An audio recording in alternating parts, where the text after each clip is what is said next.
Making a light emitting diode, or LED tape block. Take an LED and split the legs so that it can sit flat on the block. Wrap one piece of conductive tape around each of the legs of the LED, all the way around the block and back over the LED leg. Cut the tape.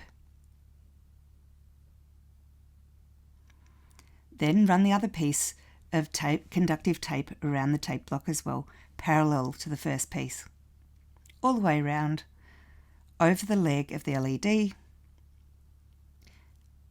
and then finish off the tape.